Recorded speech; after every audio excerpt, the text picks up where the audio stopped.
We're going to tackle the back today. The the front is it's done. I mean, it's always subject to change if I see something, but so far so good. So I'm thinking this is probably it's probably done for the front. We'll see. It was good to me though. Looks interesting. I opened it earlier and I was like, all right, that's good. So that's a good sign.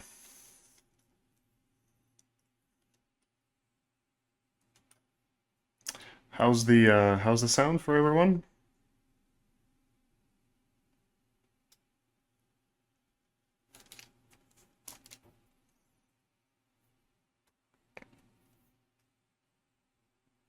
Decimate all those subtools for renders must be a nightmare. No, not really. You just do it once at a time, one section at a time, actually. Cool. Anyways, so let's start. We're gonna start with the collar, which leads to the back. Let's remove the legs and arms out of the way. We're gonna keep the torso visible, just like as a like the example of like what we're going for, right?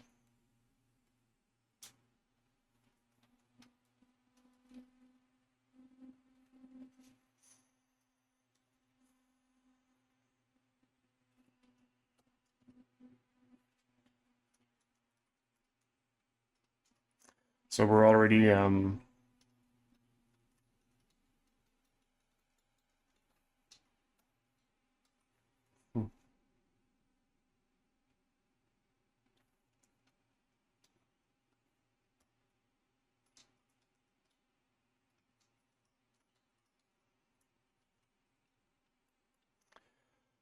we already did pretty much all the like the required cutting for this part.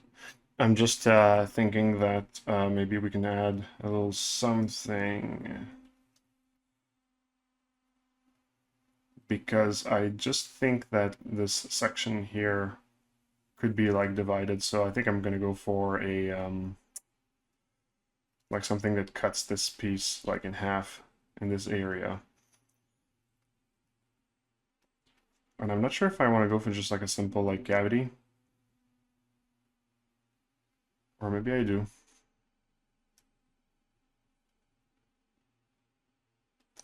Let's just test the line flow for a sec.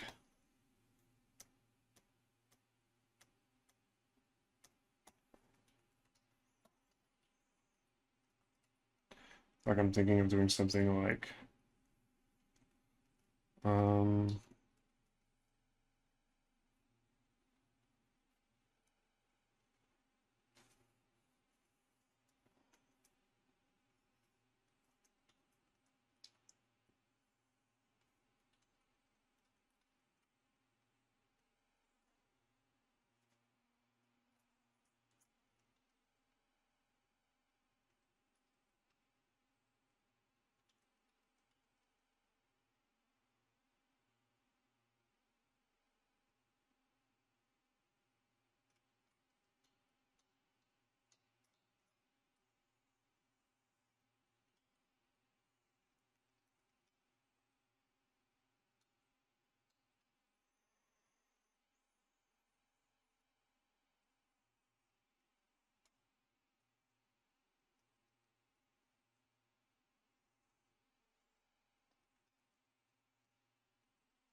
hello everyone. Hey, hey, hey. What is it? I think I'm just gonna design a little bit just for a sec. As in like I will be erasing these things.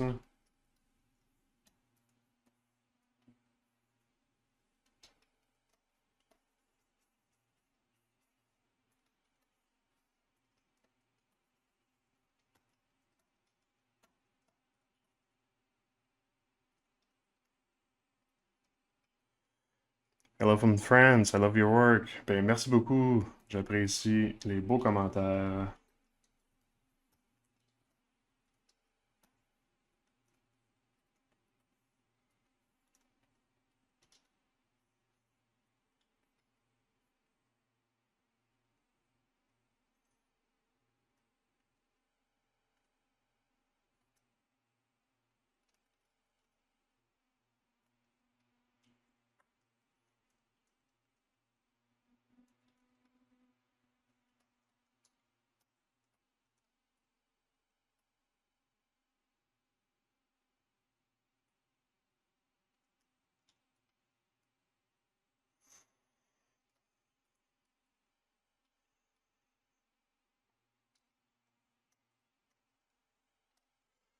We're gonna store the morph target of before the layer because I just want to be able to erase things.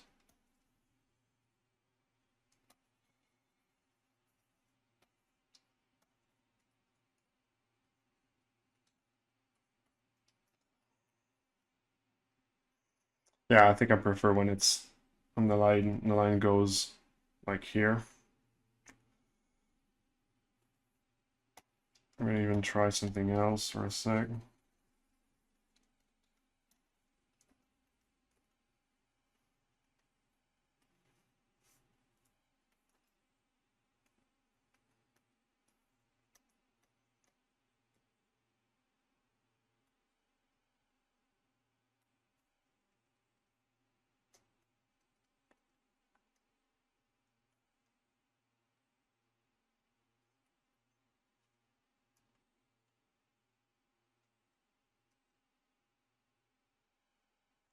Yeah, I think I'm gonna go for that.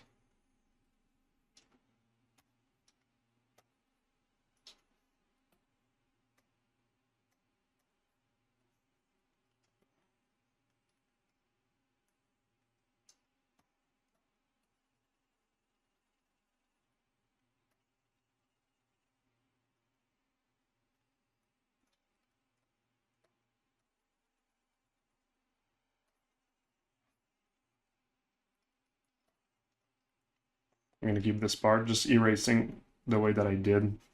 Already looks good enough. Same thing for here. Like that's the cool thing about like having this kind of like erase option with morph target because it really helps you to be able to tone down like a previous stroke that you did with the brush, and sometimes it's just enough to write like to hit like the perfect mark in the brush strokes basically. Um, I'll just go over some of the lines that were maybe not done correctly. Also, it's worth considering maybe doing kind of like a bevel before the cavity, which is just taking the same brush, putting it bigger, but less intense.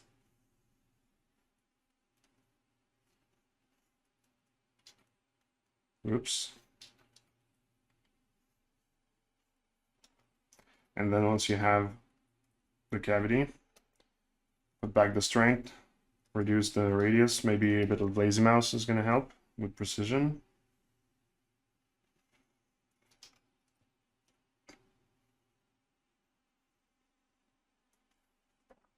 By the way, I know I was not super clean with it, so I'll need to kind of like clean it. Smaller than that.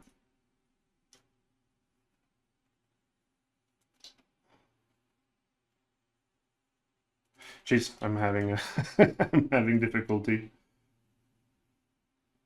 There we go.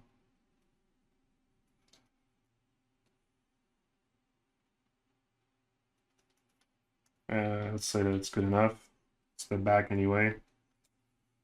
You're gonna hear me again talk about important areas and stuff, and since we're doing the back part, it's once again I'm going to let myself be not super polished. Okay, and by adding details, it's gonna like help with the rest. So we're gonna do the same for the top part.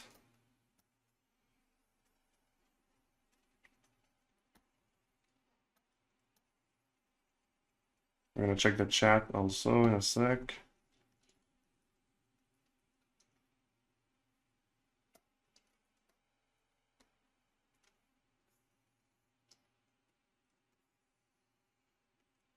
Yeah, it was something like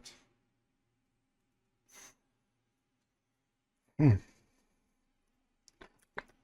How many times do you need a complete character like this? How many times do you need a complete character like this? What do you mean by need? Tu peux poser ta question en français, hein, sûr aussi. Yeah, finally catch you live. Love your crafting, man. Thank you so much, Sky Eclipse. That's really nice. orb cracks really changed my life. Super useful brush. Yeah, especially for doing like hard edges and stuff. It's very good. Okay, so this is gonna require precision. How did I?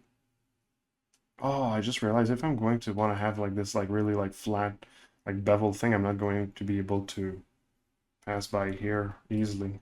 Like this, it's gonna be really tight. Maybe I should just do like this, like I did at the beginning. No, I don't like it. What about this one?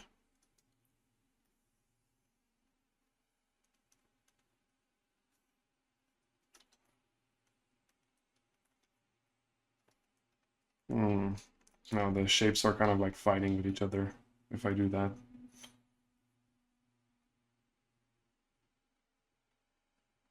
Maybe what I can do, okay, let me try something. I'm gonna do this, then I'm going to cut this part dry. Whoop, like this. And then I'm going to,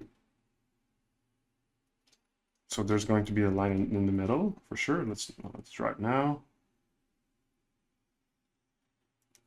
I went a little bit offside for the end. Oh, it's not really visible.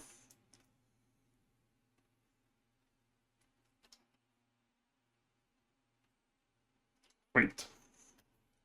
I had to go a little bit diagonal, so I'm gonna do like this.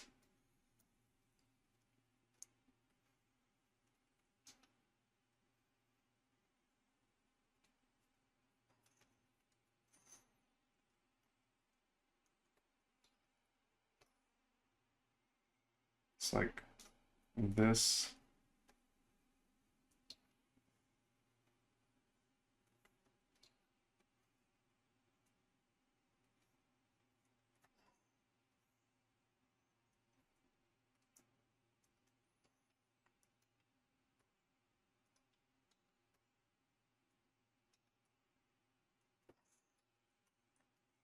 No, not the right angle.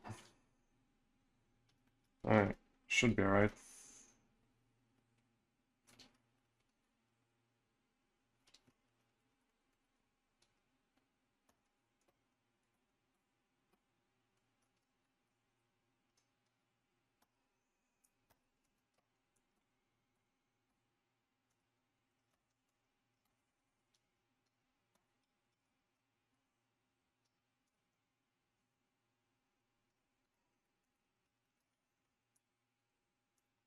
Is that what I said I was gonna do?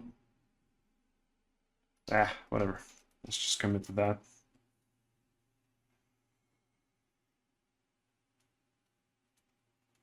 Was not the cleanest I could do.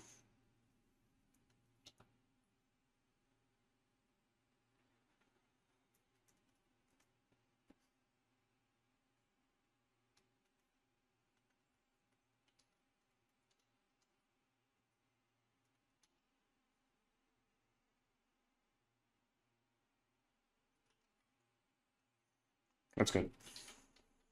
All right, let's remove the lazy mouse. Connect where it didn't connect correctly. All right.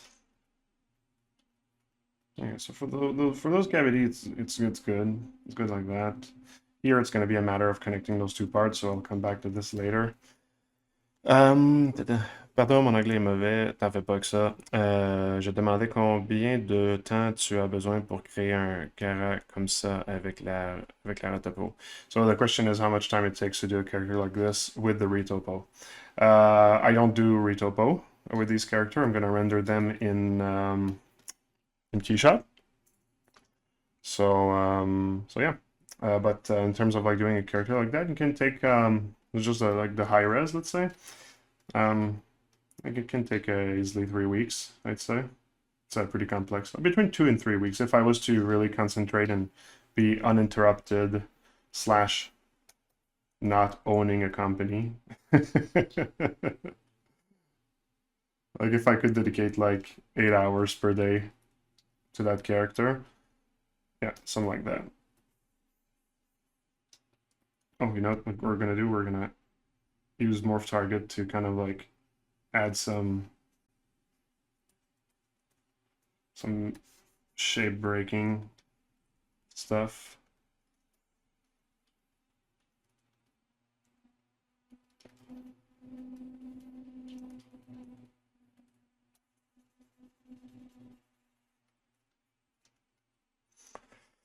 Hey, thanks for the sub.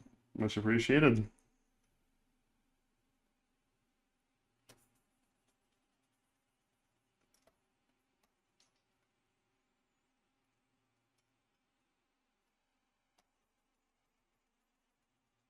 There's one like that here. Looking good. Yeah, it's fine.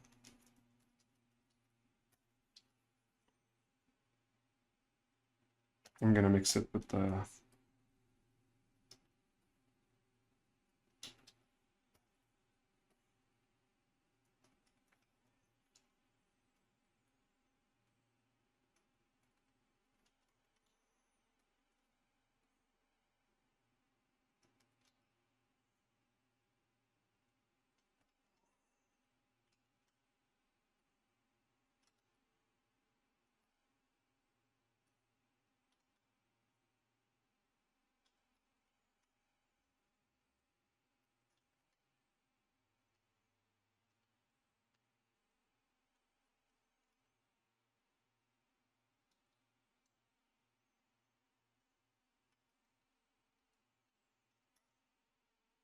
with or without. I think I prefer it without actually. Okay, all right. What is next?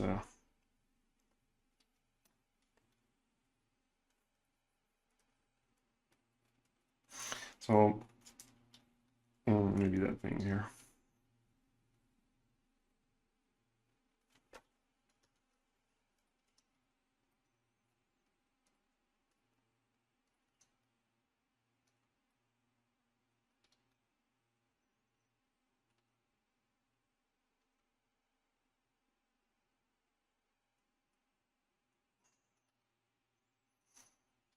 It's gonna be weird in that from that angle though.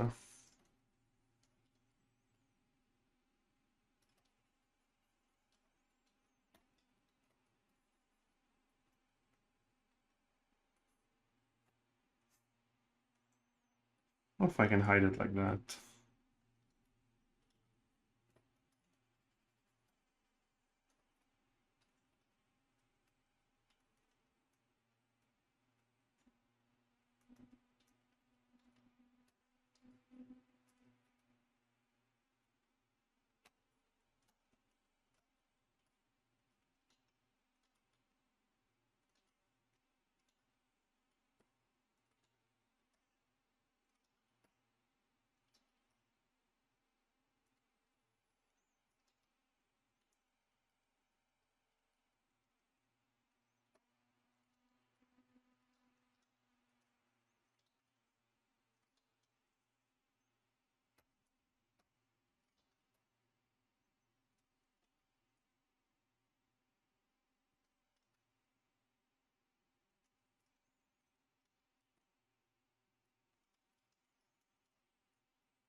Yeah, that's good.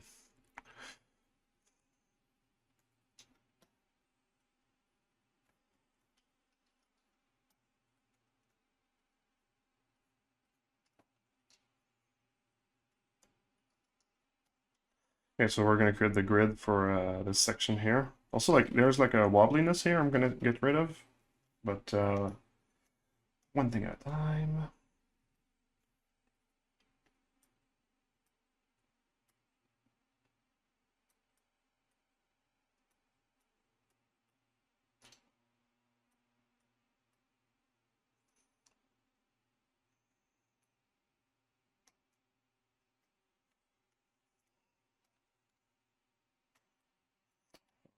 Duplicate this mesh in that state. This way we can actually grab the part we need. So we're going to need like a portion here for the grid.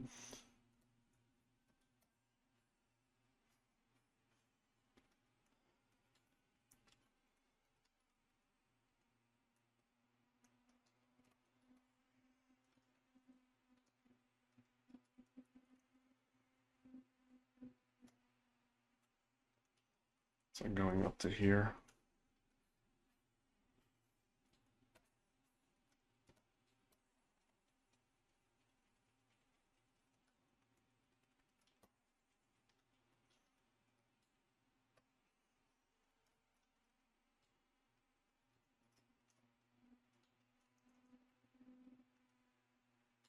Actually, wait. No, I'm doing that all wrong. I need to be much cleaner with the shape. So I'll remove the subdivisions.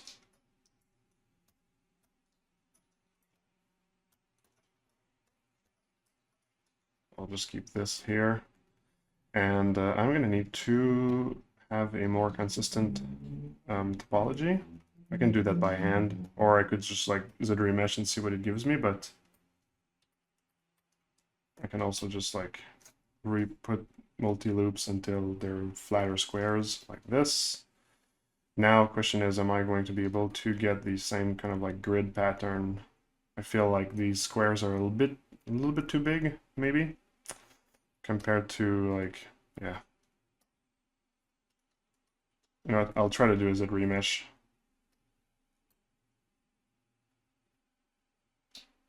They're a little bit better. Ah, you see, I think that's exactly the size we needed. Maybe a little bit too small this time.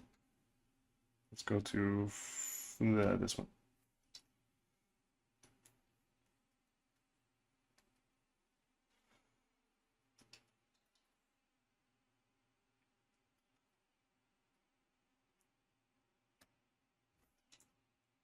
I think this is going to be perfect. All right, so now, pretty simple. Let's push these in. So inflate all poly group. Let's push it until it's like the right amount, which is going to be this. And then inset, not inset. Yeah, wait, no, inset. Group all, but each poly group, each polys. Oh, man, some are kind of like skewed, eh? Yeah, it's because the, little boy, yeah. You know what? I'm actually going to keep the topology in this axis, but I'm going to go by hand for the rest. I feel that now they are more square-like for each. Yeah, that feels better. Let's go with extrude.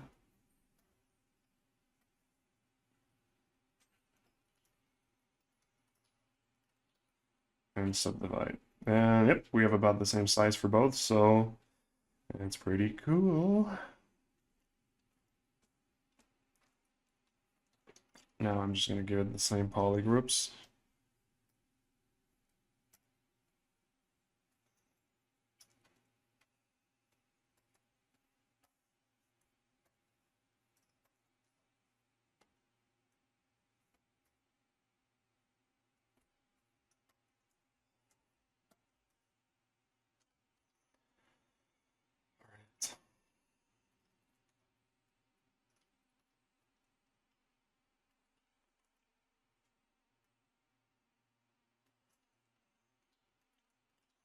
And now we're just going to cut what's not useful.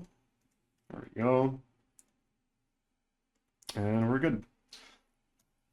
And now for the cleaning of that part here, what I think I'm going to do is I'm just going to use like the same like store morph target trick. I could try to clean with smooth directional, but I'm thinking that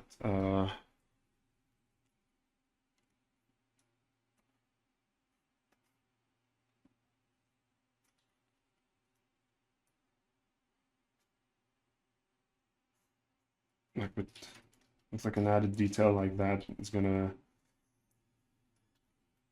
be more interesting. Let's smooth this out, round it out because it's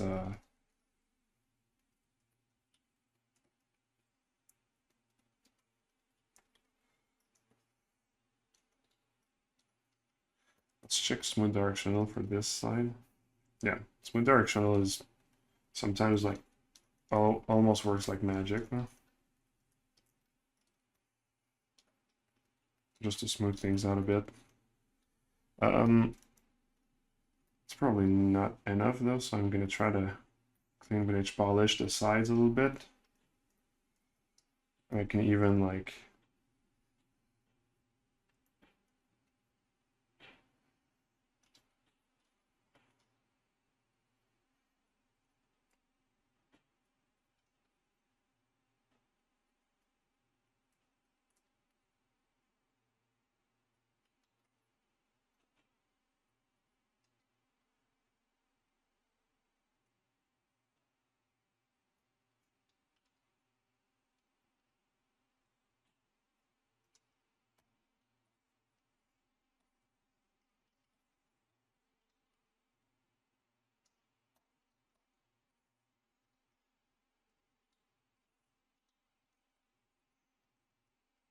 there you go. It looks more interesting and cleaner.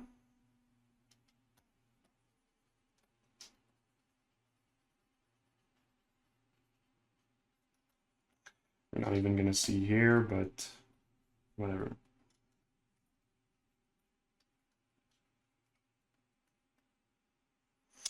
Okay. Cleaner or better?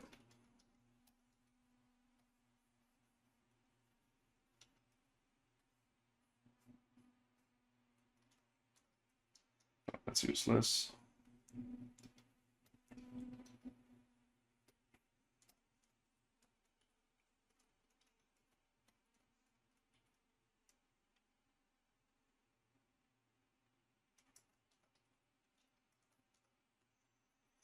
So in last stream I was talking about something and somebody asked me a question about like when I talked about like detail placement that is like aggregating the details near to each other, like adding this detail near where like this line stops and this detail happens just makes it like it's all part of like the same kind of like functional intention.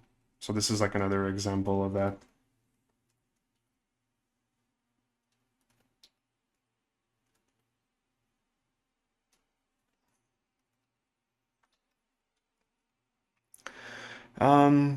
Cable B, Marco, what would you say is the most important thing to someone who is studying your style?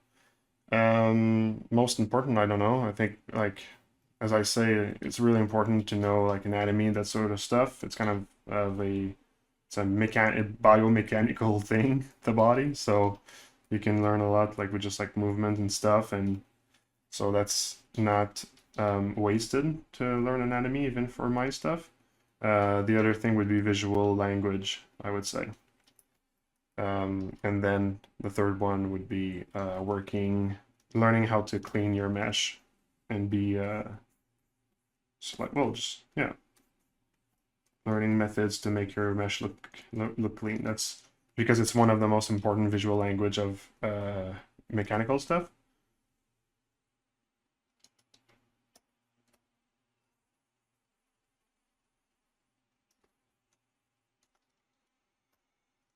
Okay, I've been using smooth directional a little bit on this area here, so I'm going to need to see like the other sides. Smooth directional doesn't work on symmetry, so I'm actually going to mask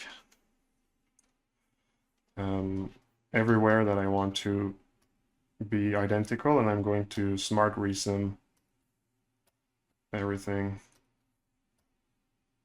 Oh crap, there's a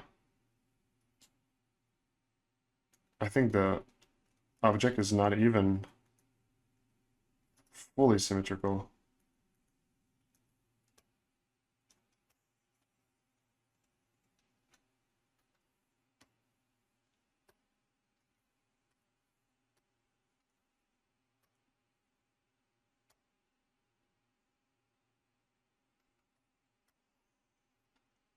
This one might take a bit of time. Art of Ahmed Taha. Hello, well, hello to you too. What is your workstation screen? Well, I'm working on a Cintiq right now. I have two screens on each side. One that I'm looking at you right now, and the other one is like yeah, for reference, stuff like that. And my workstation is in the description of the Twitch channel. You can find the information there.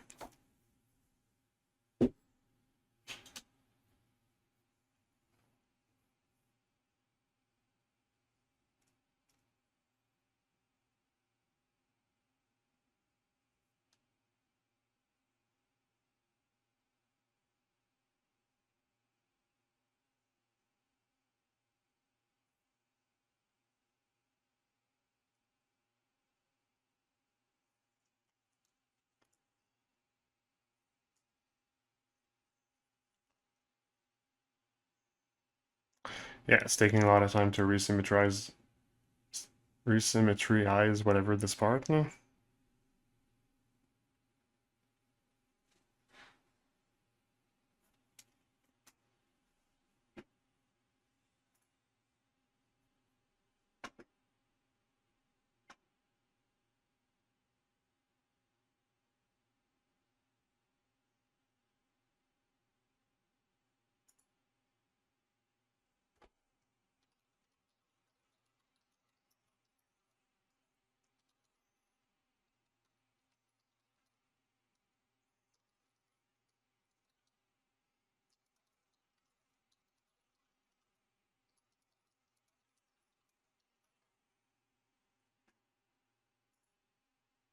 Sorry, it's taking some time.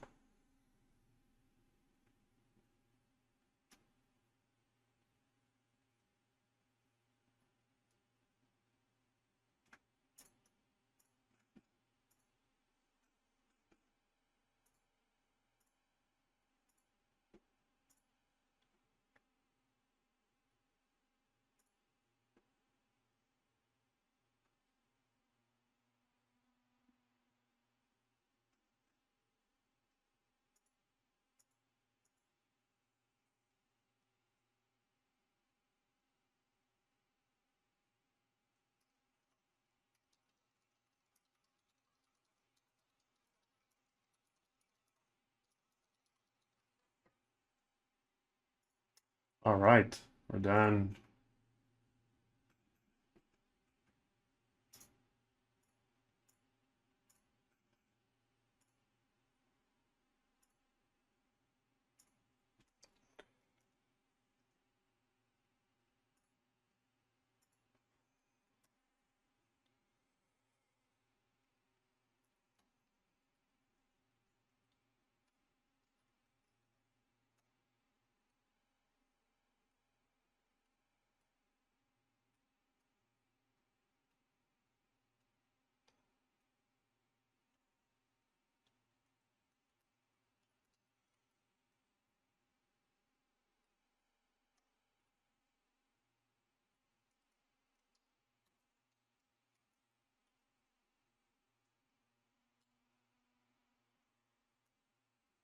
Okay, something else I wanted to do is just add a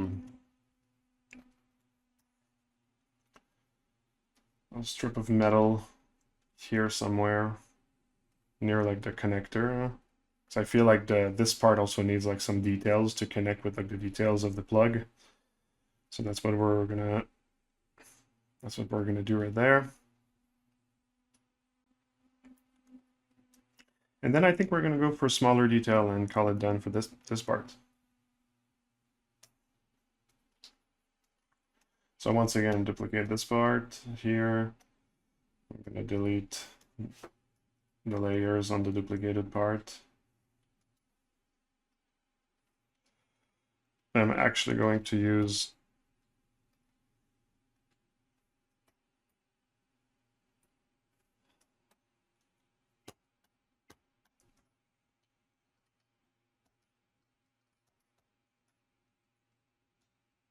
nope.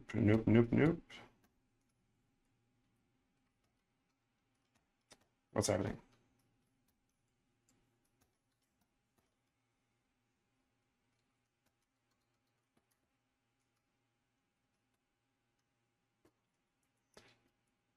Opposite. There we go. Okay.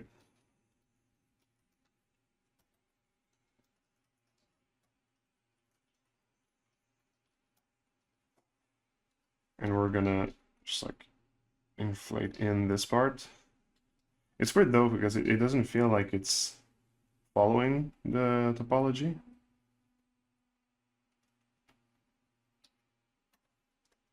I might kind of like try to manually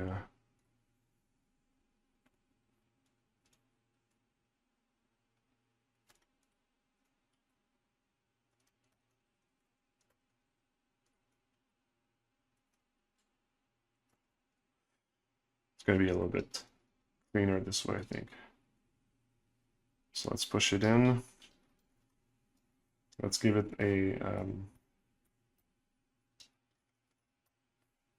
like a thickness, just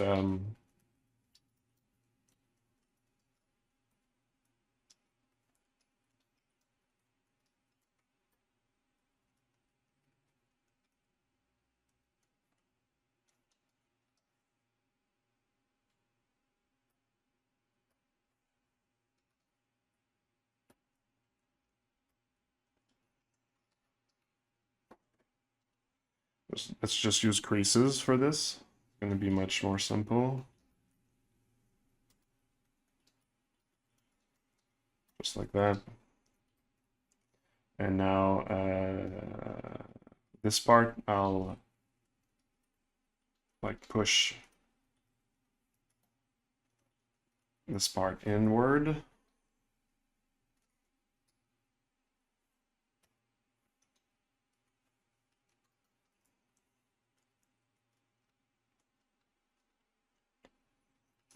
Let's start masking. All right. And if I push that in, I just want to see it exposes the metal part under, so that's good. Now I just don't want to mask this part.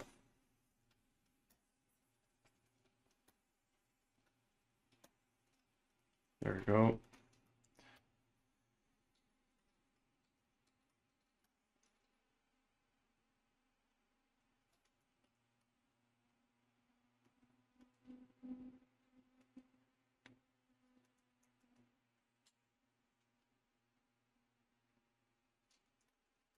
Okay, and we're going to use morph target to bring back some areas that doesn't need to be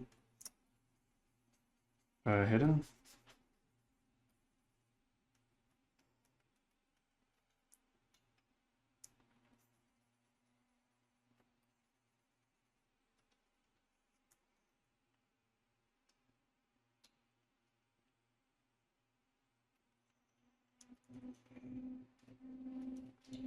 So you know what? I think I'll stop it like here, like that. Flush to, or almost flush to the other piece, because I also need to do the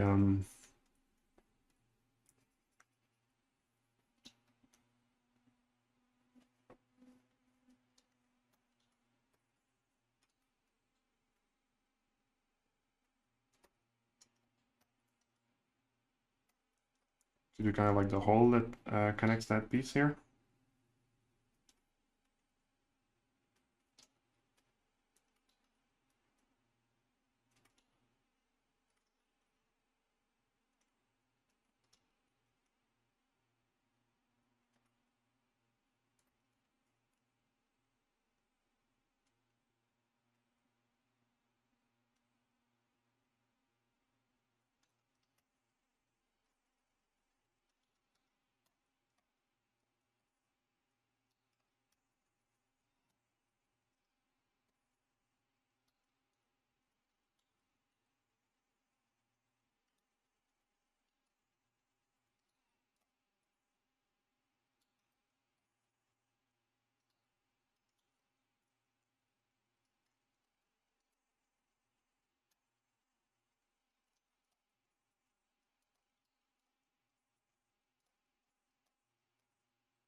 look at an alpha that's really well rounded.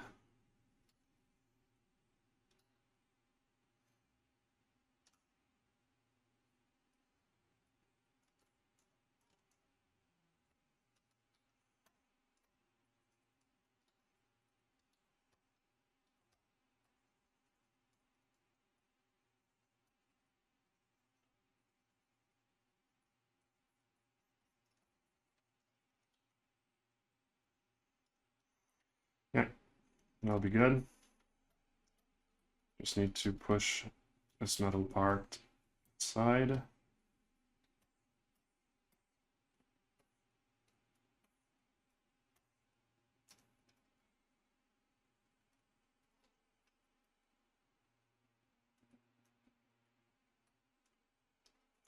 That's good.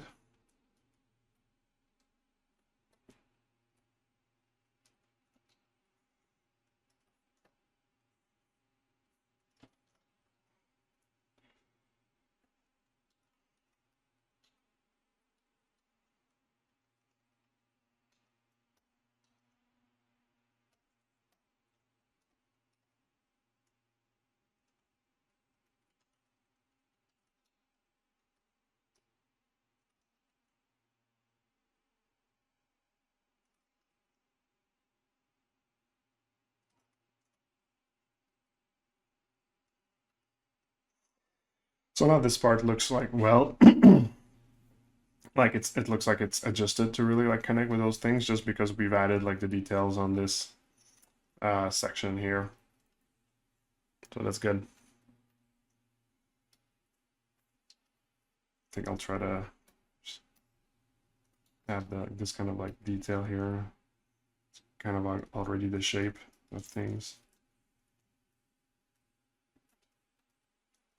And worst case, I can just morph it back more to the shape of a side like this. Looks good. All right. So yeah, we'll just need the smaller details, I guess, at this point.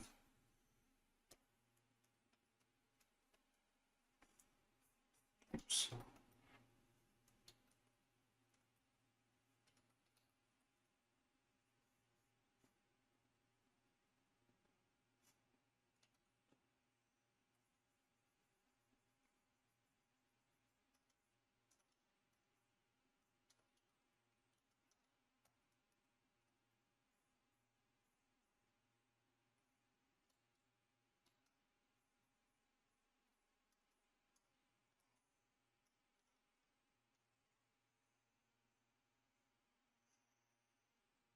Okay.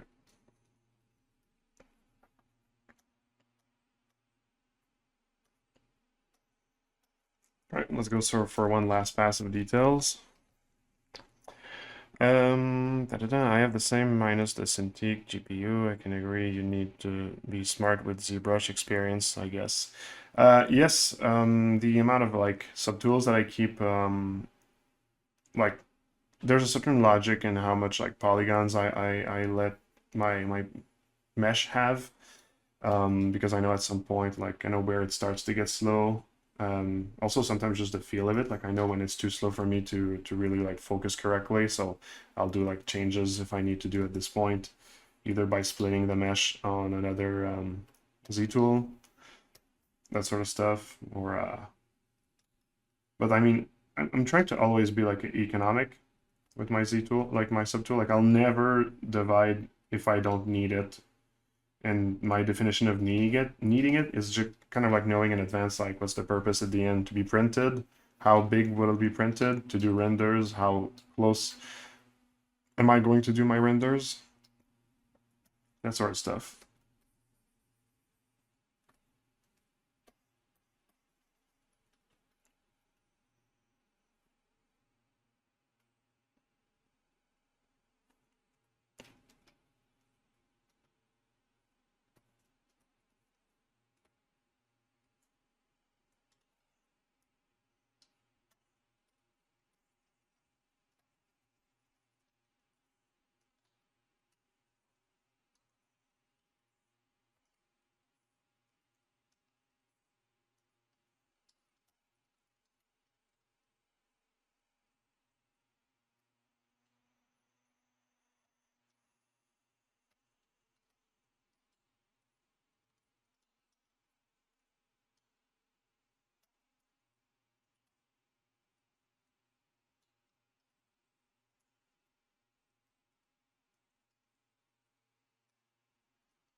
Try something else, actually.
Yeah, I prefer that.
Oh wow, I have not been working in Symmetry for this entire time. Boy, oh boy, oh boy.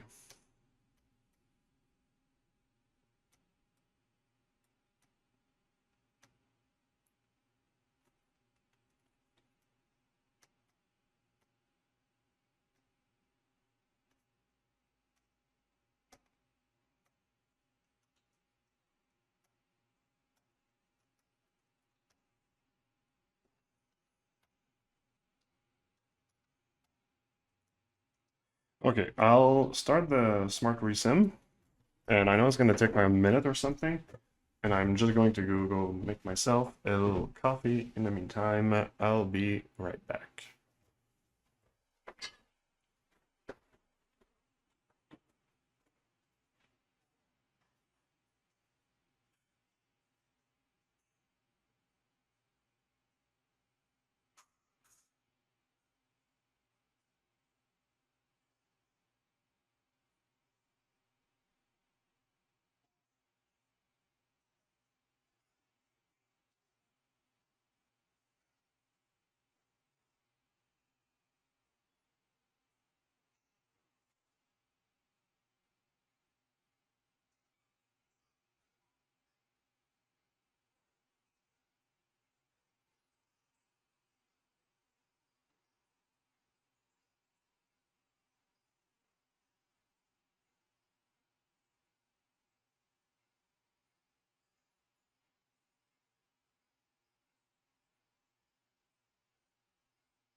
back.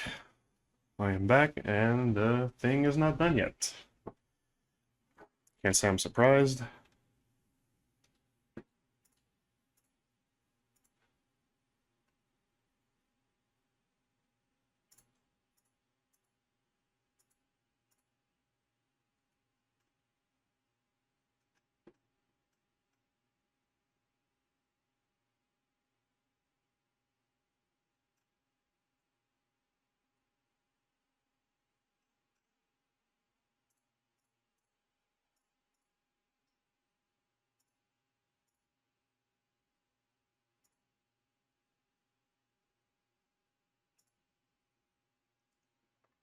All right. Now let's not forget to put the symmetry back on.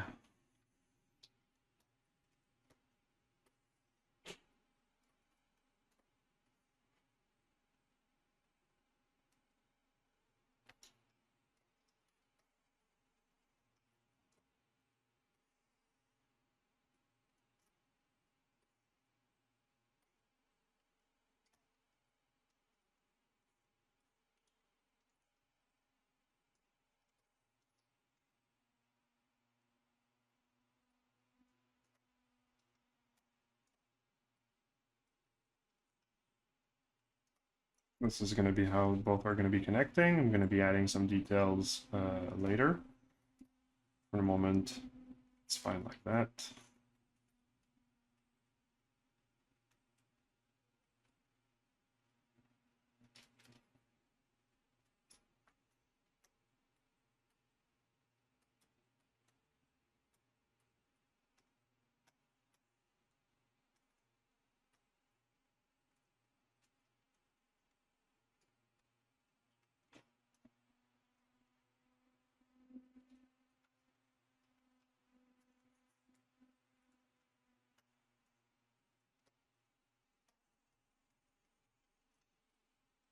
I'm just letting my eye see if there's a few like details that could be added, like smaller details.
Okay, let's move on.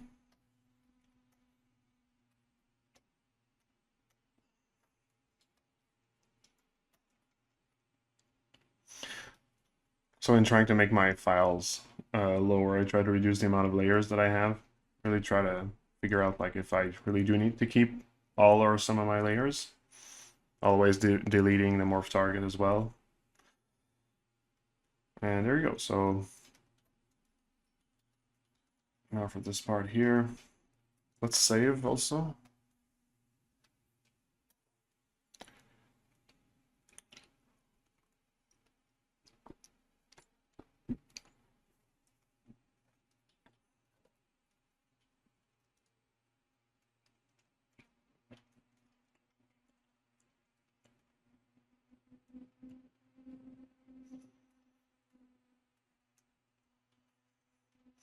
So I'll probably be trying to use the same language as the front here for the back. So I'll take a screenshot of my character here. I'll keep the design mesh here, kind of like my reminder for the design.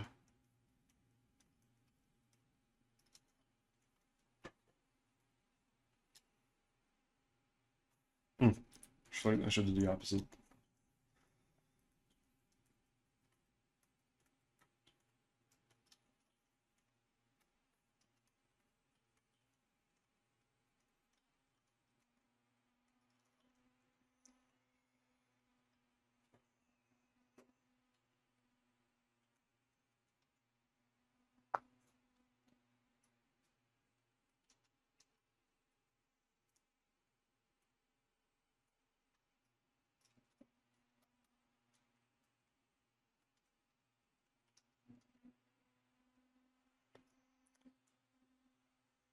Okay.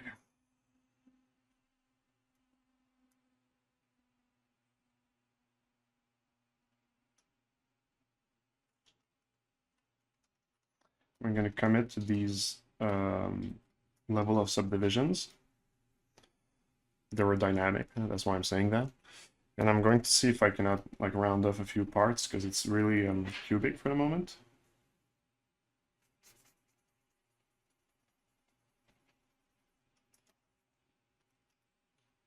And this helps, and it helps to not have everything so flat.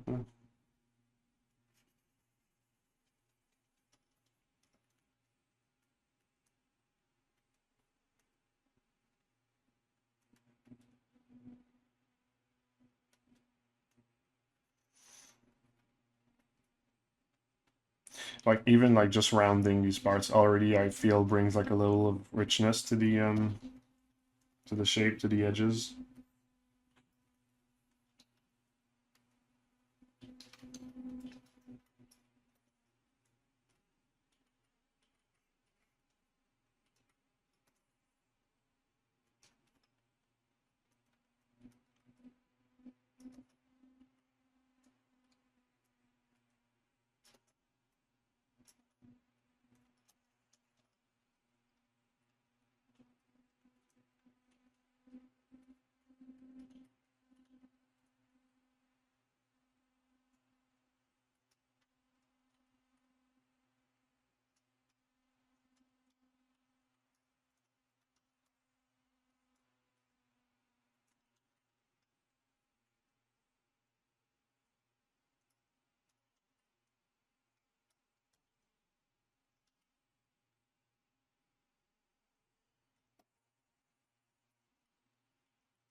Okay, when you smooth out, it looks okay. Looks a bit weird without the smoothing, but we'll be able to work with that.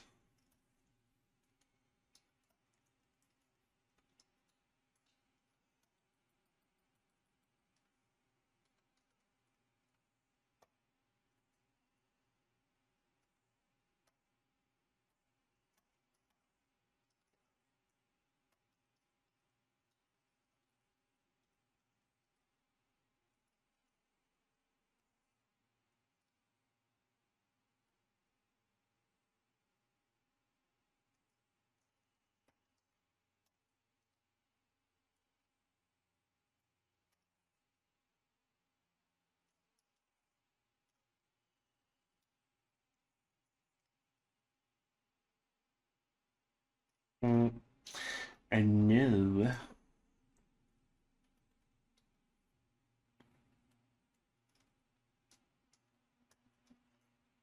think I'll make the connector now.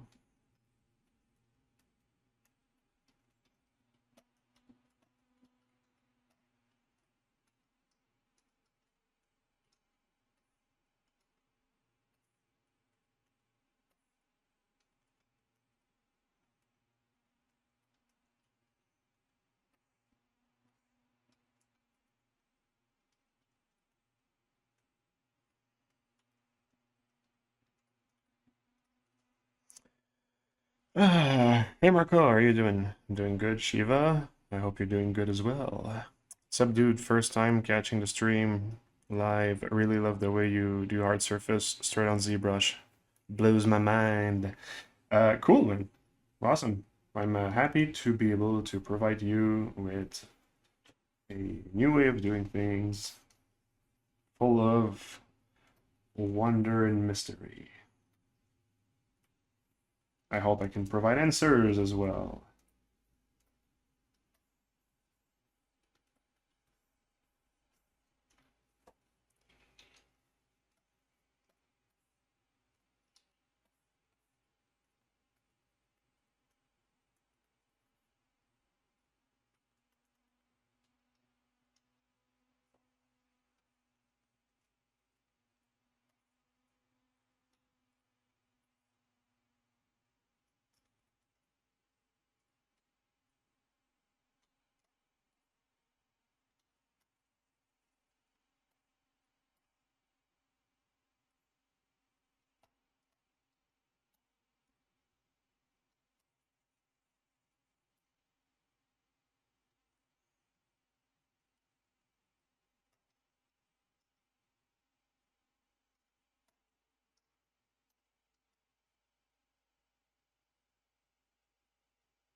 All right, that's cool. Cavity could be a little bit more deep though, but can always redo it. And a boop.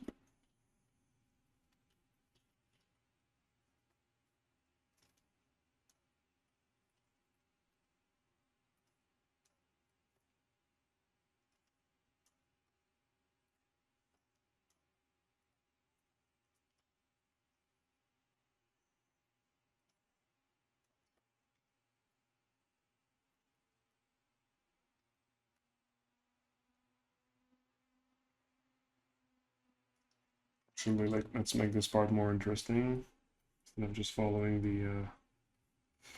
the line of the contour. Let's create a little. There we go.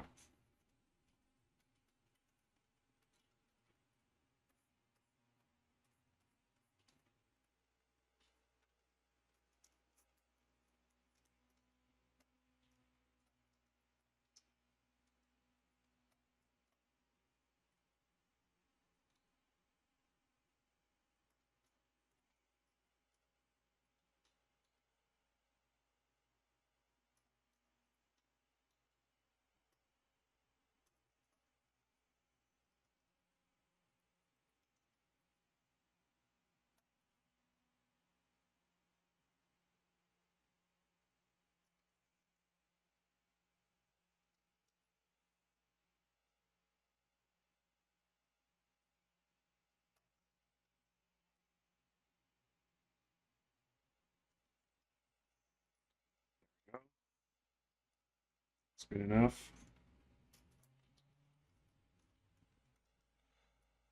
For this alpha that I always use.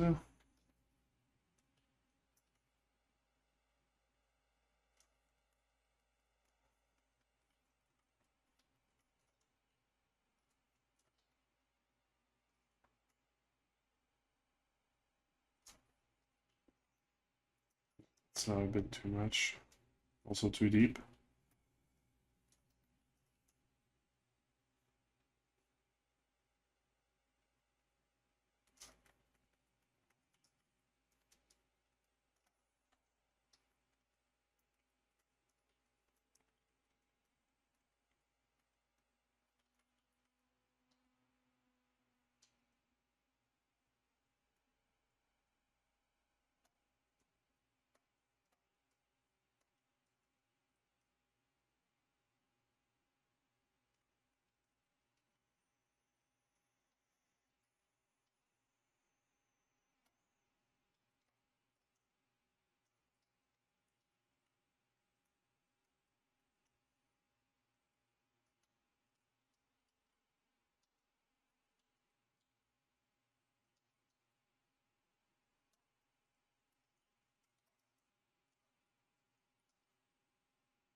Do you have some reference around you or just going with cool looking creases?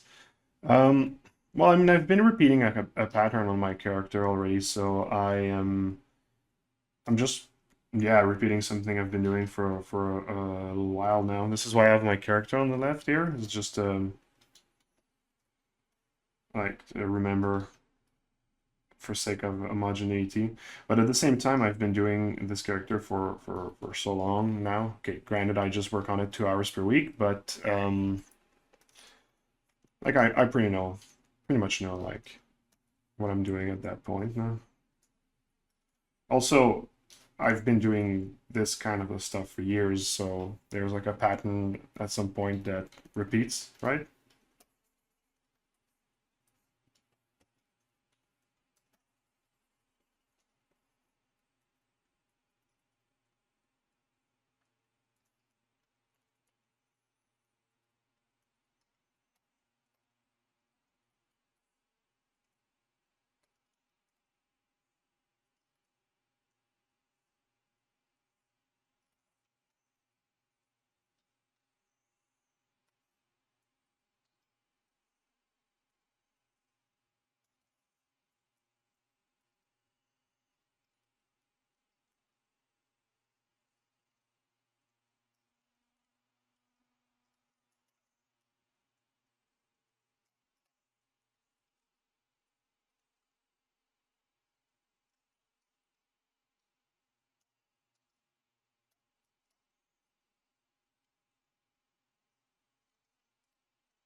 I think this part we can just consider it done like that.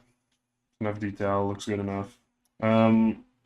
So now there's going to be something I'm going to be repeating on this character a lot. It's well,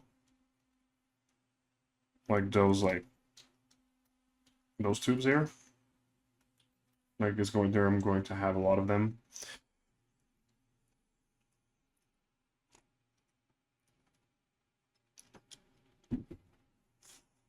Since it's something I will repeat a lot, I'll start with that. Plus, it's like a primary shape, so it's kind of like going to dictate the rest of the design.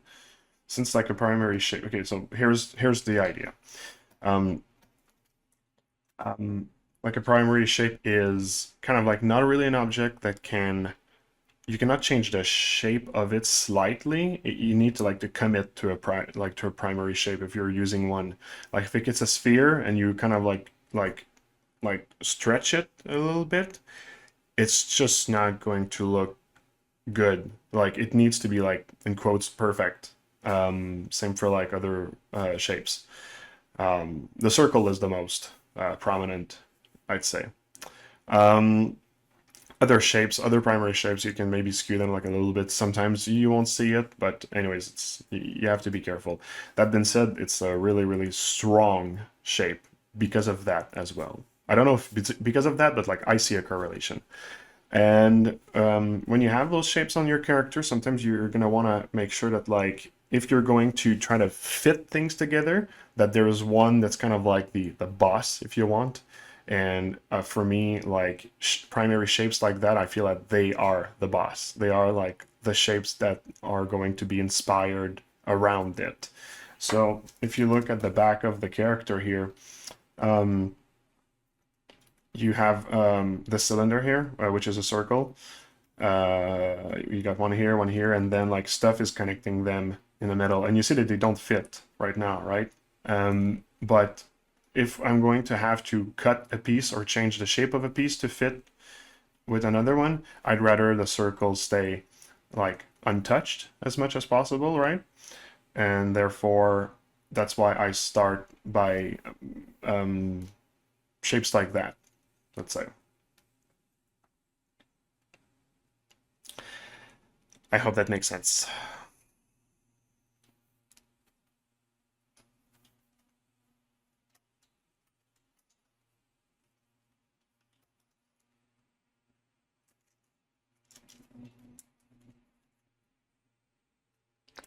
Do you pretend to put this character in a specific pose? Um, I'm not sure what you mean by pretend, but I will be placing this character in like a simple, very simple pose.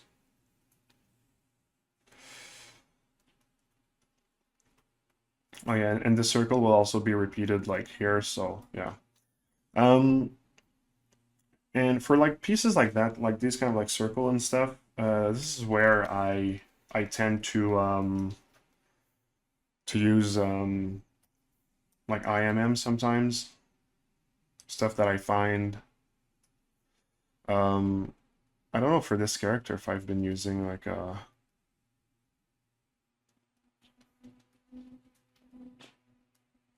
Well, yeah, I've been using some for the joints here. Now, one question could be like, can I reuse these for the circle on the character? If I didn't skew it too much to fit there, I could try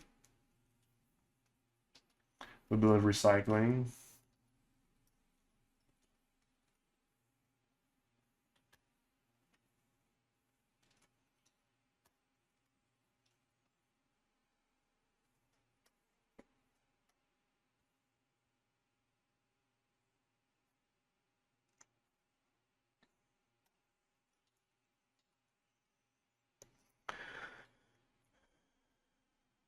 It does.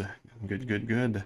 If you want to see the limit of perfection in 3D, you will only see it on this stream. I apologize for the translation. I don't speak English. That's all good. Thanks. Hello, Marco and Chad. Hello. I think they mean are you already imagining the pose you're going to do? You know what? Because the pose will be so like simple, I have not like tried in advance like a pose. If I was going to do a really complex pose, I would have taken my blocking and then tried for the final pose already. But since I know that like I'll be doing a very neutral like museum pose, let's call it that. No, I've not tried. It's great to hear the way you think when you design. I'll try to think more about primary shapes when designing. I tend to go and push some details too early.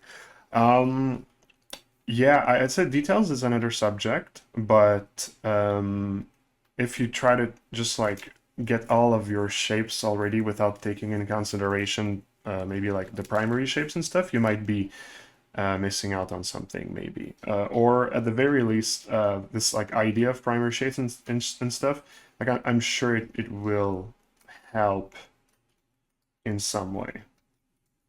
Like I'm 100% certain. Okay, so there's a lot of like useless meshes here, but we'll keep them for the moment. Okay, let's delete everything that's not useful. Actually, you know what? I'll delete the extra stuff too already. And I will do like that.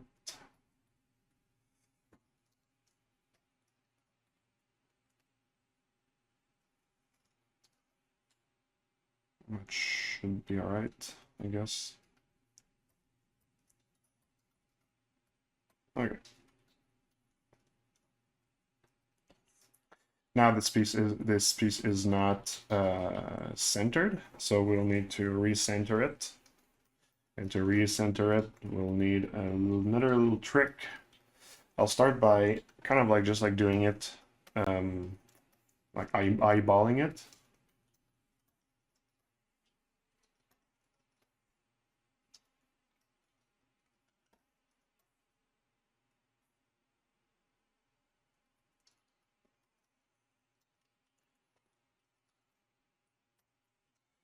Okay, so there is a symmetry to that object. It's not a perfect one. I'll try to get it. So what I'll do is I'll click on one polygon on one end and try to get the same polygon on the other end. And then I'll like move it and click shift so it snaps, or like rotate snaps. And then what I'll do is I know that this point and this point are like perfectly symmetrical one to the other. So I'll use them also in that direction. So like I'll move it like this, but I'll click shift so it snaps. So now it snaps like in a straight line. So now I know that like from this angle, it's straight, and from this angle, it should be also straight. Not every piece are symmetrical. Like if you look at the bluish one, they're like offset to the other one, but this is more like a design choice. With the manipulation I just did, technically that cylinder should now be like placed perfectly flat in this angle, except if I skewed the object, but we'll see. If I push it like that, seems okay. There's one thing weird about that object. It's like this like edge here. We'll need to smooth that out.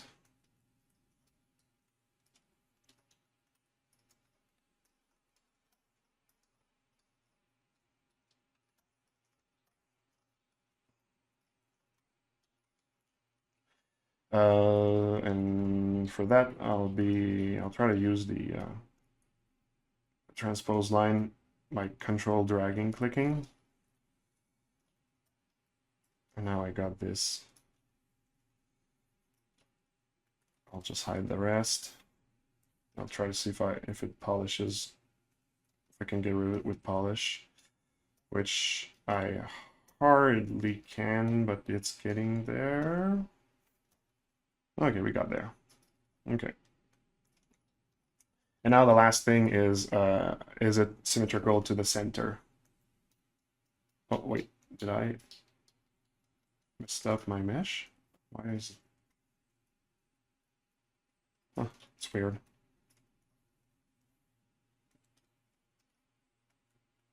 I'll need to clean it a little bit. Yeah, let's just make sure it's placed in the center of the world. For this, I'll need to just show the floor.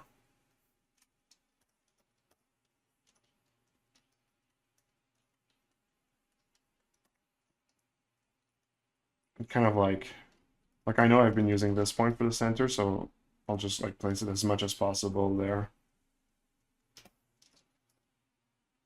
All right, so now it's like not technically perfect, but practically perfect. And what I can do as a test, I can just like just mirror the object. And you see it doesn't seem like the circle is moving, just the details. So we can consider that to be now perfectly in the center in symmetry.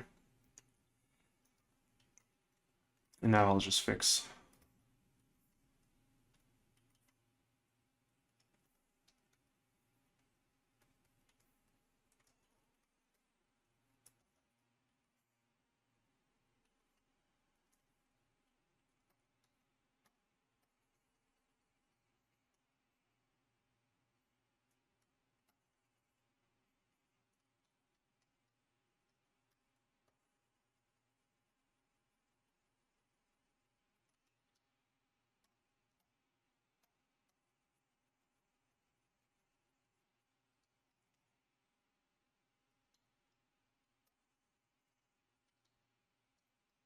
I think it's going to be enough like that.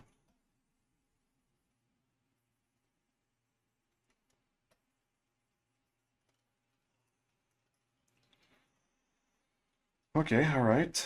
So now let's place it. Let's reset. It's like, let's use the gizmo for that, because like I might want to like use like some symmetry, some dynamic symmetry. I have to make sure I place this in the middle, middle, middle.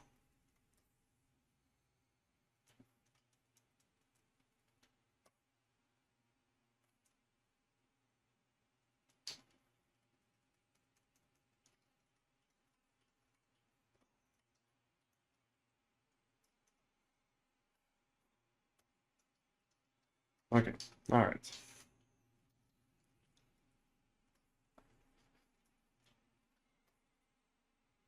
Let's replace it here.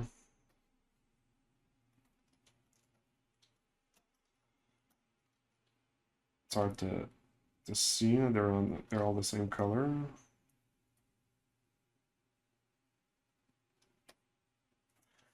Hmm.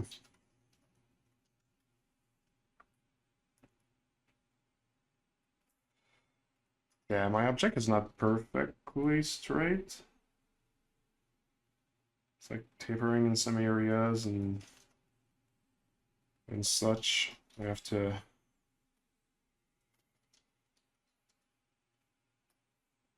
also I have to try to give it like almost the same shape.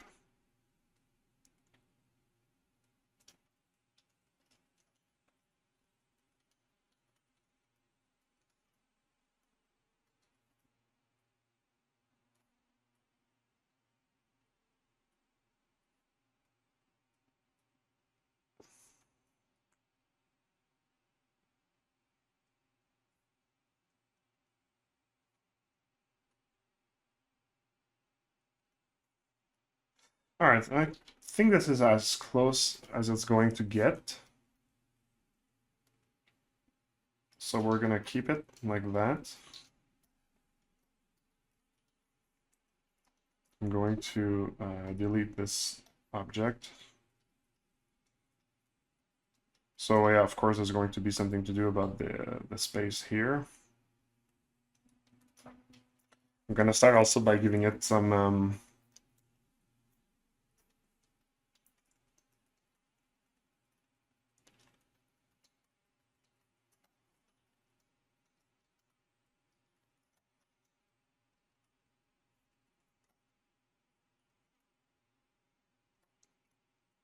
probably simplifying also the button in the center. It's supposed to be just like a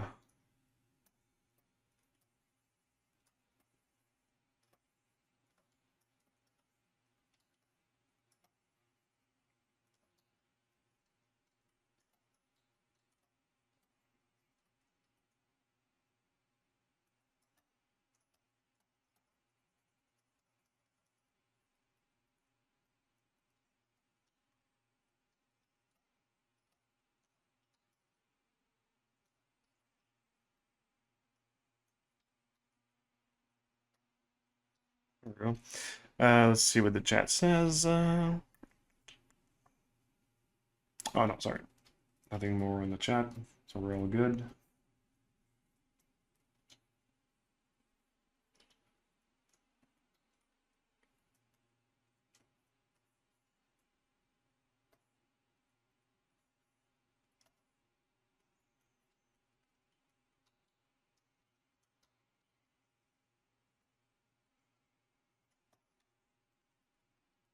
Oh, it's actually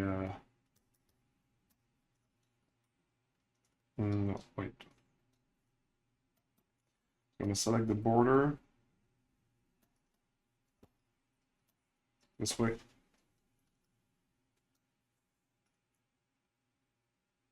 I just inflate it, yeah. Like reverse inflate creates like the kind of like the cavity I'm trying to do now.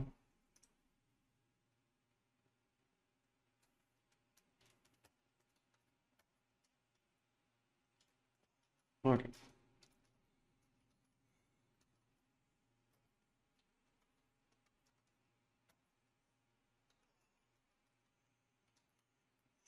All right. And let's give it some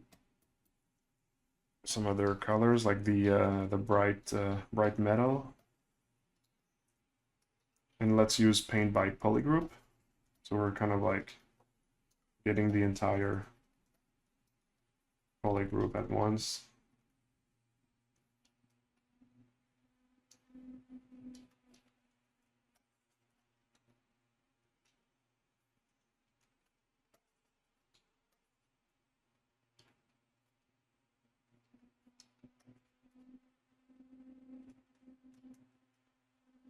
And like that looks good.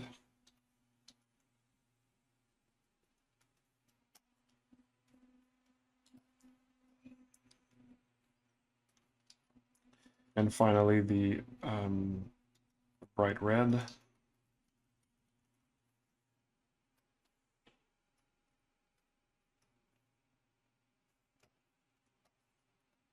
Oh yeah, with the bright red, I don't want it to be everywhere.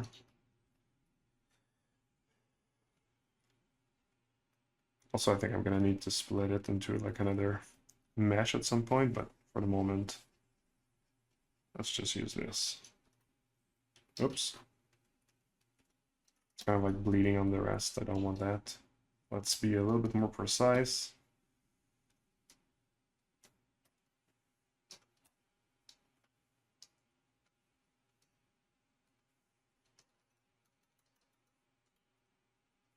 Whatever.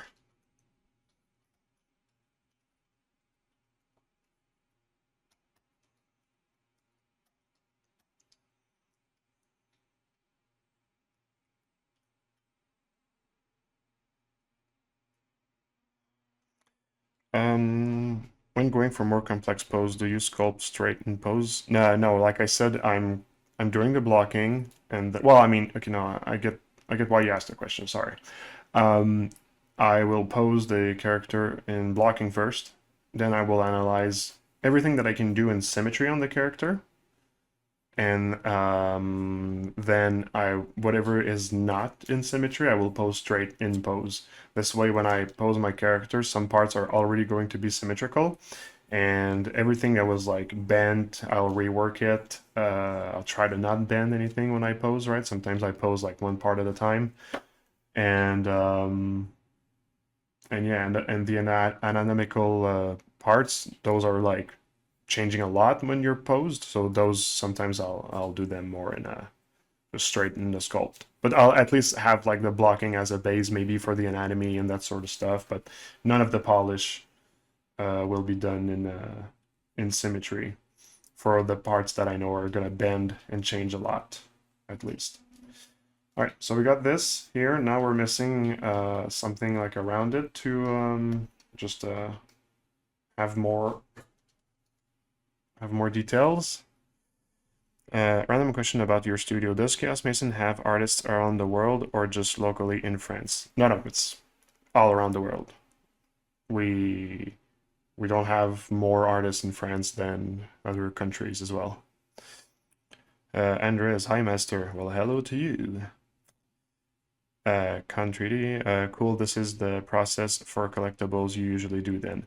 Yeah, yeah, absolutely, absolutely.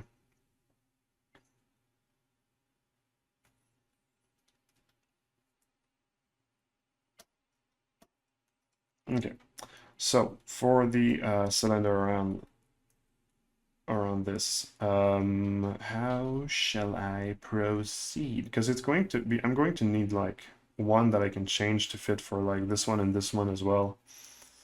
So, do I have a symmetric cylinder that I already did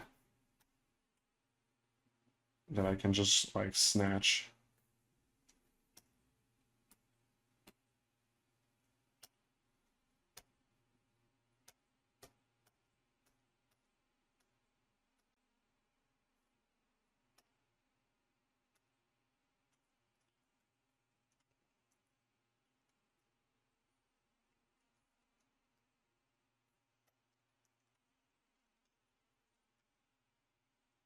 It's not a very interesting one, but it's a cylinder. Actually, you know what? No, I think it'll work.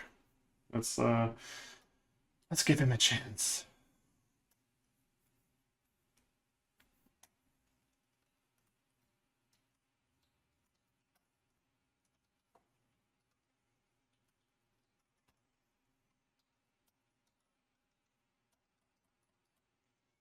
All right. So we'll do the same thing as the other one. We'll try to see the gizmo is not adjusted, so there's no like reset that I can do or anything. Oops, I'm in polygroup mode. I'm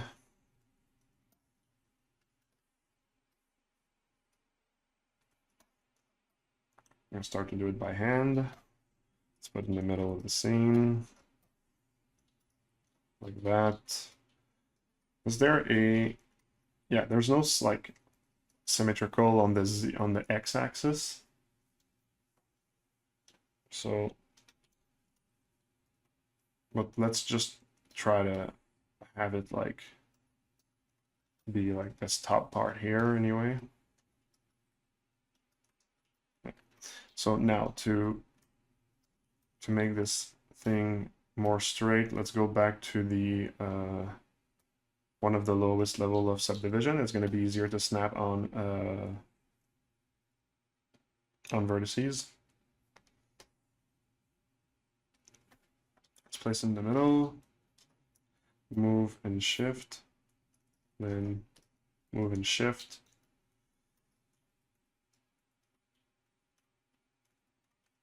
It does not look straight. So I'll take this one and this one here. Yeah, like that. Oops. Okay, all right, I think now it's straight.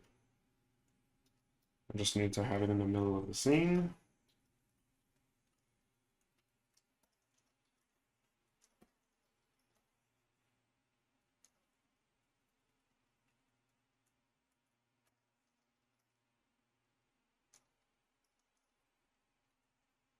Oops, come on.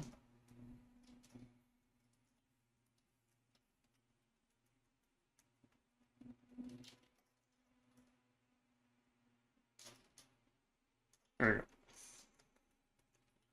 For all intent and purposes, now it is straight.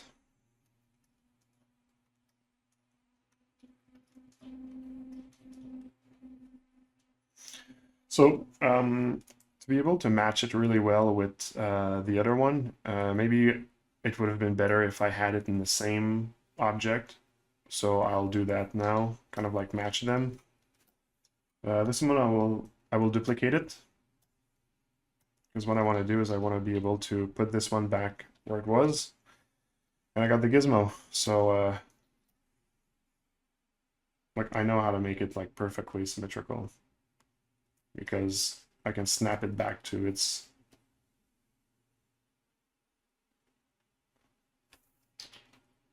main position.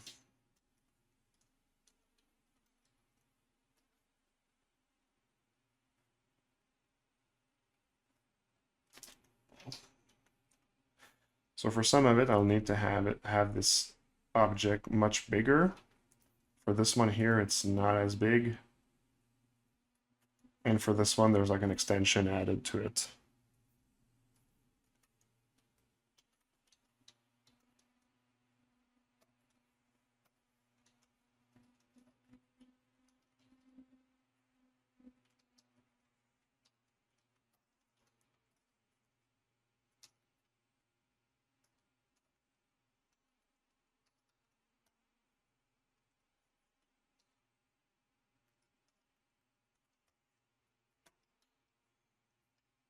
These are like very thin. I don't really like how it looks. So I'll actually kind of like stretch them this way.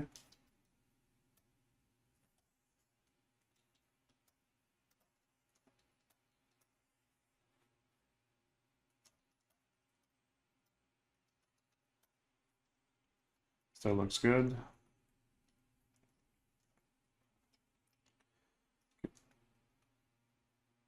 Now, big question is it like well centered with the other one? Oops. Scale.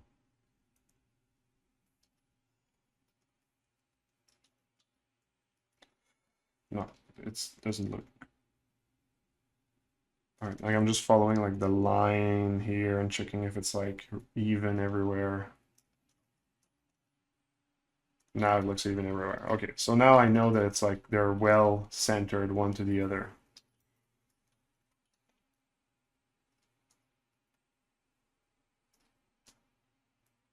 Okay, I'll leave it like that. And I want to merge them into like the same one, but I want to be using the gizmo of this one here. So if I merge this one with the one at the bottom, it should not destroy the gizmo, but sometimes it does, and I don't really know why. So we're going to duplicate them just as backup and merge it down. And you see, yeah, it resetted the gizmo. Stupid. Okay. And to be honest, I have no idea why it's doing that. Sometimes it does, sometimes it doesn't. Like maybe I must not have the gizmo visible. No idea. Merge down. Gizmo is still left.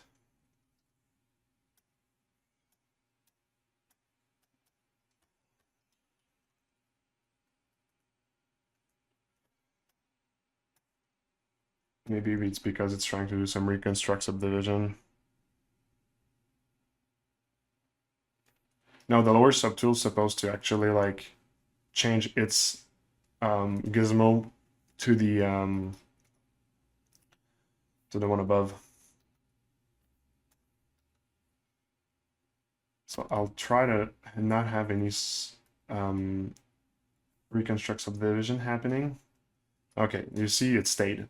I don't know if it's because of the reconstruct subdivision, but I kind of like deleted my levels, and it kind of like avoided that. So there we go. Anyways, now let's place this back here.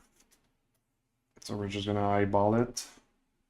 Now I know that like at least I'm like matching two objects that are like identical. Okay, close enough. Right.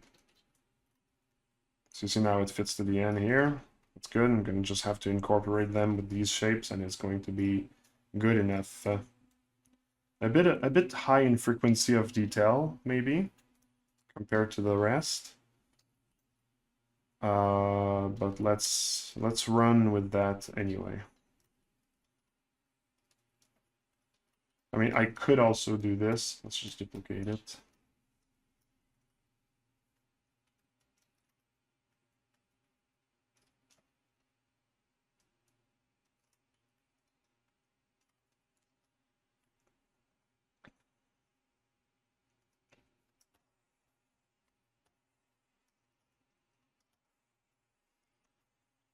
Trying to place it straight.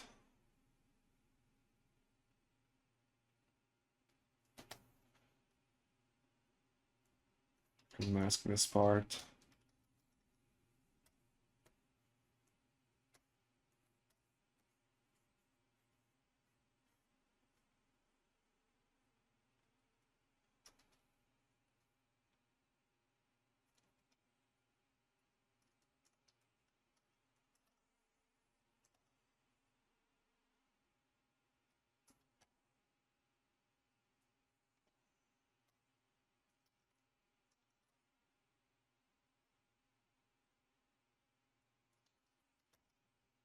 Kind of like reduce the frequency a little bit. No?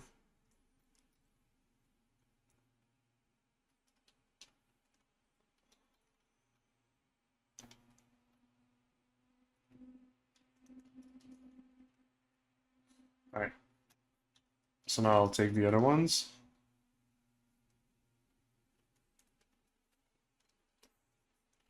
And I'll place them in the other spots.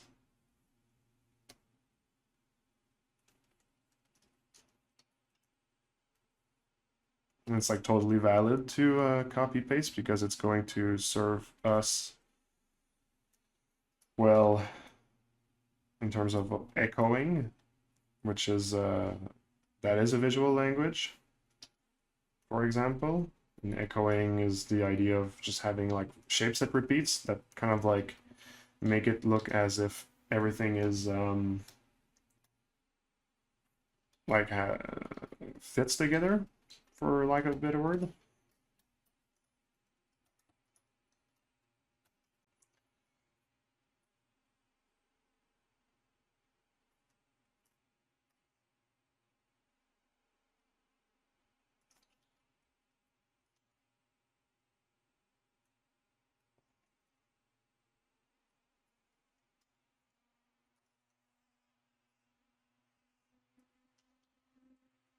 Oh, oops.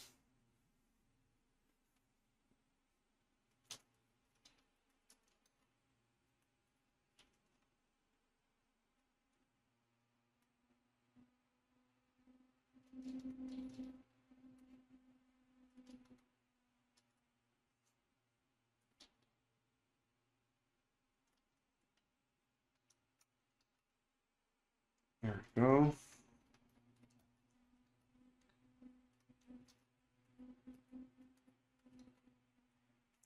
Yeah, this object is missing some resolution at time. I'll need to kind of like push it a little bit more. It's going to be super easy to do now. Let's take it here, top.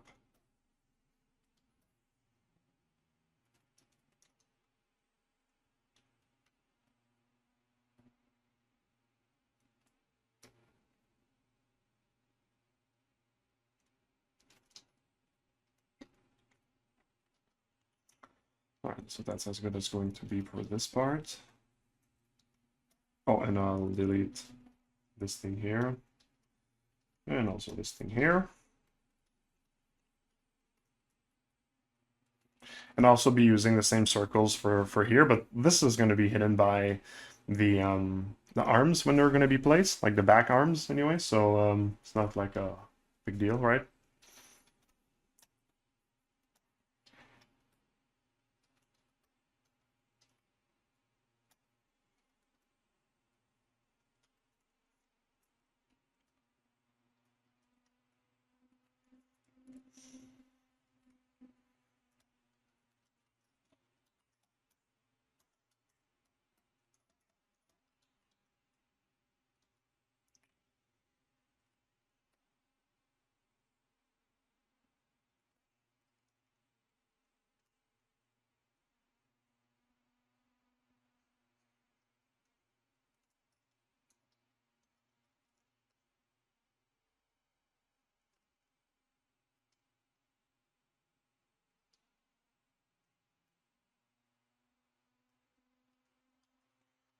Size is good enough.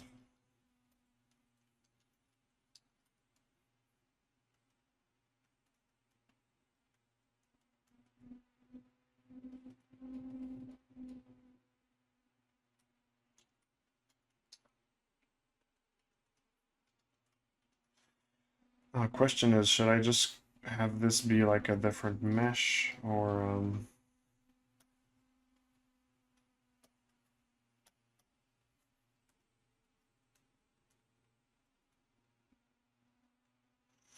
you know what? I'll just, when I'll be working on the base, which is going to be probably the end, the last part, I'll try to make it work just with these like added mesh on top. Let's leave it like that for the moment.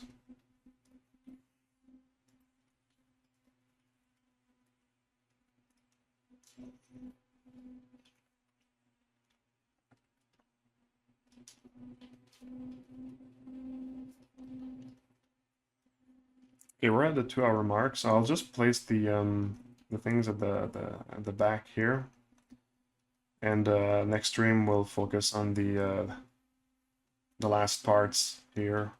Oh, this also this little thing. Okay, yeah. Let me just place them real quick. Anyway.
Right, let's make it symmetrical, but also I think I don't need like,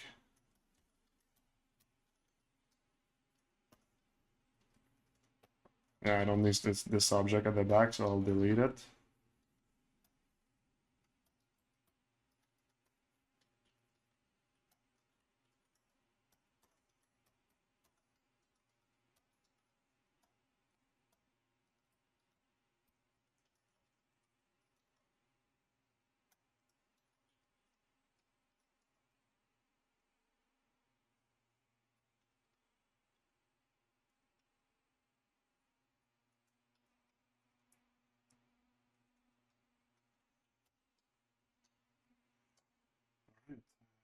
It.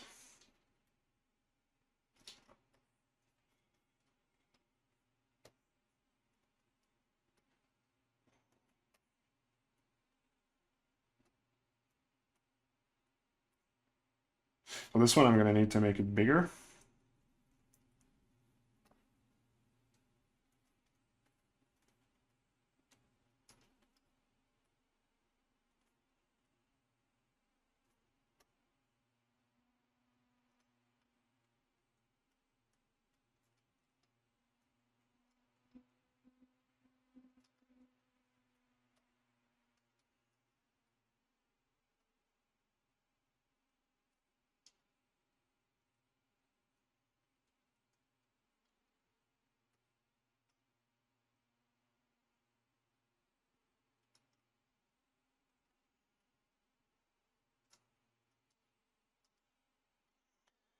I know that this object, this one was like really sensible to the silhouette, so I'm really gonna try to make it like follow as much as possible the shape that it had, which were pretty close.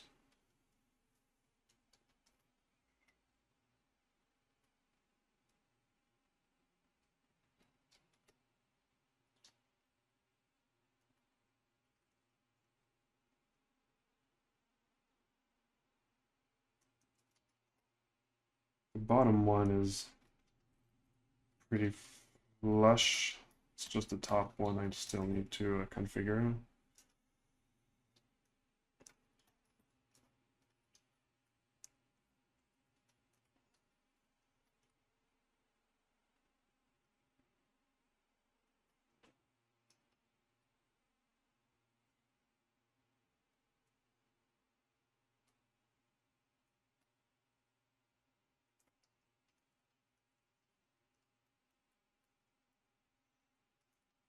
Yep, I think that's going to be good. That being said, I want to rotate it. This is where the details are.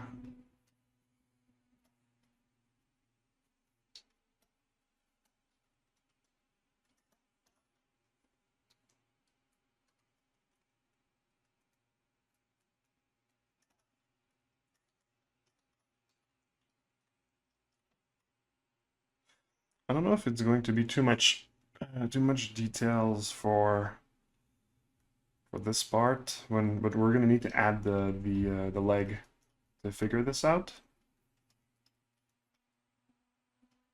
I just know we're missing the top capsule here, which I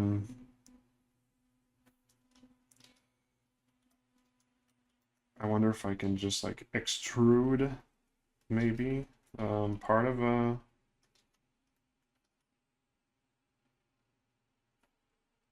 the mesh that's like yellow right now.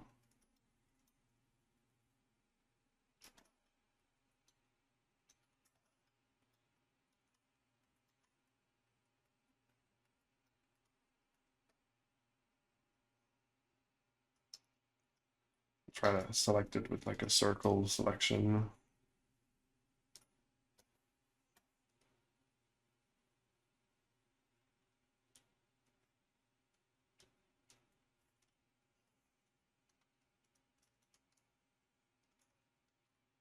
Okay, I might be able to do it. No, it's not equal. Let's try again.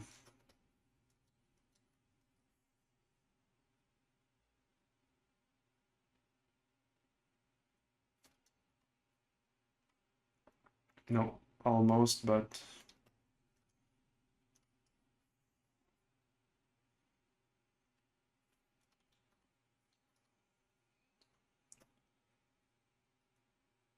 no. What if yeah, what if I do this? Okay, I think I got it.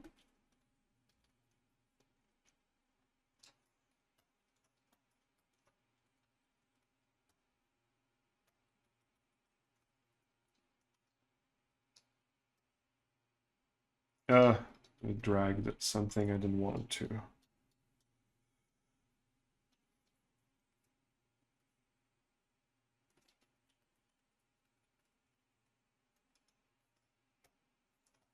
Yeah.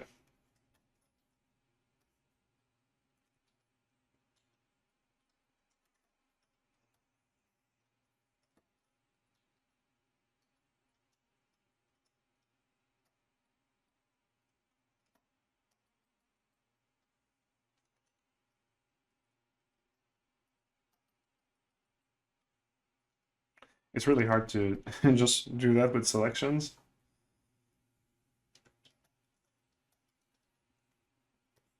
Oops.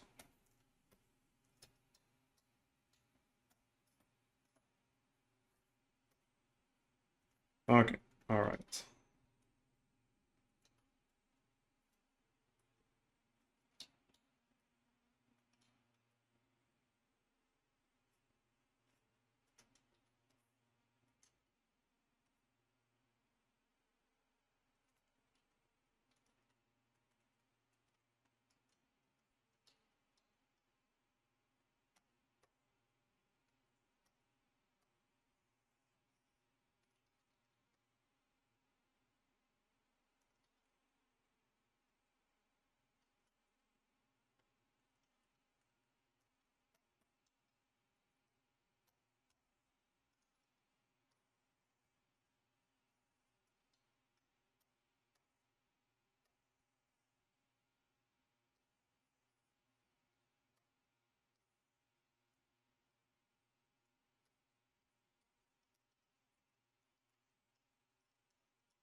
Okay, so I think that's going to be good for the moment.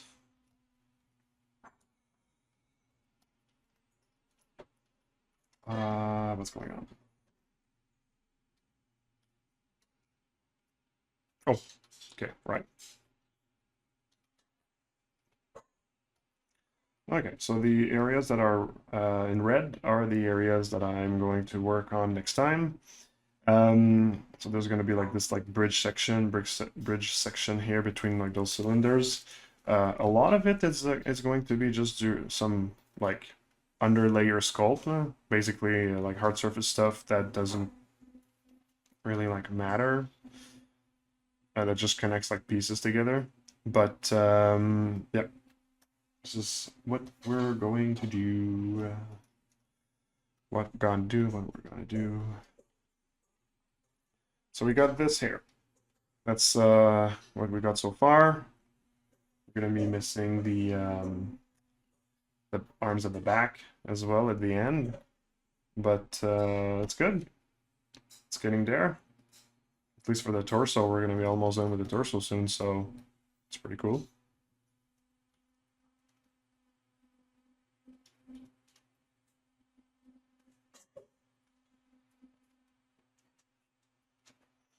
Yep, it's gonna be nice.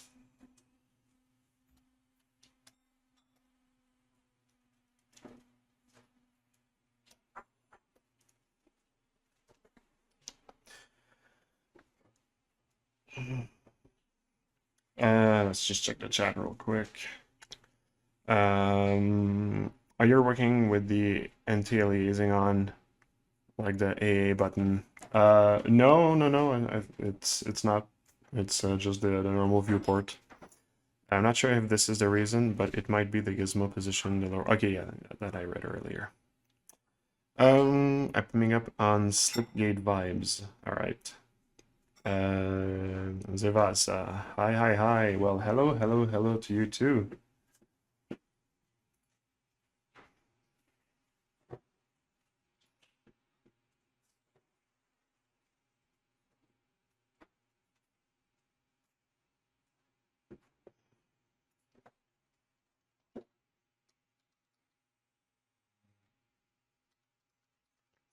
All right, so yep, that'll be it.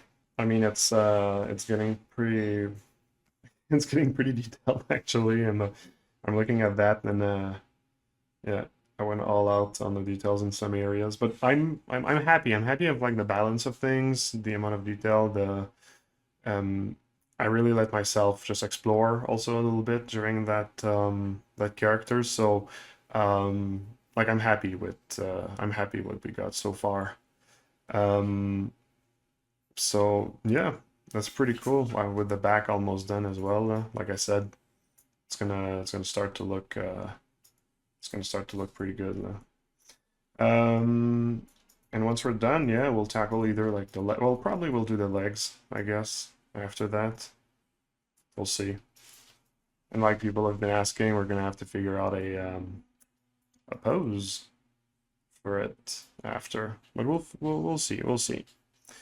Um, looks cool AF. Happy to watch the stream. I'll come over often. Well, I'm doing that pretty much every Tuesday morning.